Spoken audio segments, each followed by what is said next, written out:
Hey les amis, voici en image mon retour d'expérience à la Foire de Paris, tout ce que vous n'avez pas vu avant, pendant et après. Contente parce qu'elle a son nouveau tablier de chez Mamali.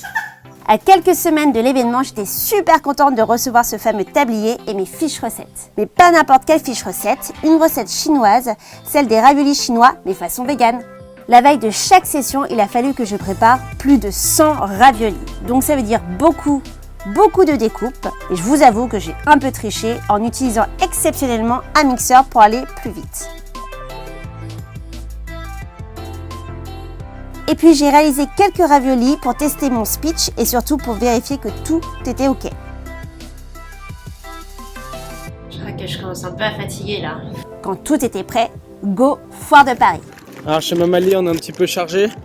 Pas du tout.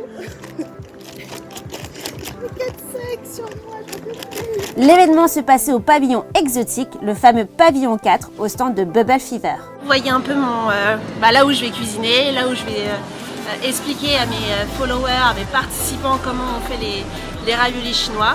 Donc ça va être des sessions de 30 minutes dans la joie et la bonne humeur et forcément dans le partage. Voilà. Si je me trouvais sur ce stand, c'est grâce à une femme, Rosalie, qui a monté un projet multiculturel auquel j'ai tout de suite adhéré. Alors ça va être un événement exceptionnel, vraiment incroyable. On va mettre en avant en fait l'Asie sous un nouvel angle, un autre regard qui va permettre de mettre en avant tous les talents, toutes les passions en fait de l'Asie moderne et contemporaine. Et du coup pendant 12 jours, c'est une super fête. Il n'y aura que des good vibes. Et voilà, l'aventure commençait pour moi. 1 heure avant chaque session, je dressais la table pour mes ateliers et je vous avoue que j'étais dans le jus, très concentrée car je voulais que tout soit parfait. Je prépare les raviolis pour les participants pour qu'ils puissent goûter. Donc je suis en train de les préparer, je vais les faire cuire. J'espère qu'ils sont bons. Et heureusement que je pouvais compter sur l'aide de l'équipe de Bubble Fever pour m'épauler.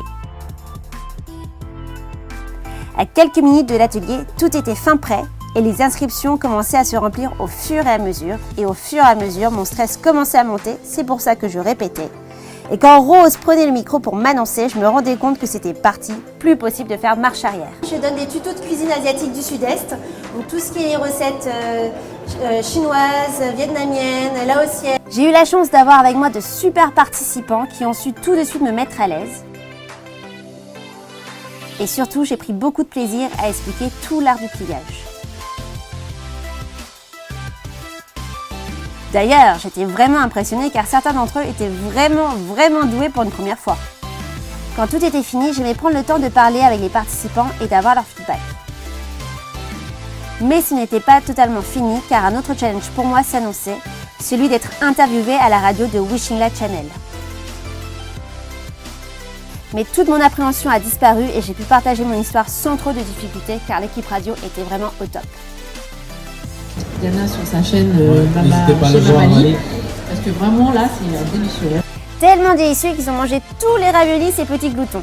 Bien évidemment, j'ai essayé de partager avec vous tous ces moments via les réseaux sociaux et d'ailleurs je vous remercie pour votre soutien. En résumé, C'était une super expérience, j'ai eu des gens formidables avec moi, autour de moi, qui ont appris à plier les raviolis chinois. C'était top, c'était intense, j'ai trop aimé, donc je remercie tous ceux qui ont participé avec moi à cette expérience-là. Et puis voilà, bisous!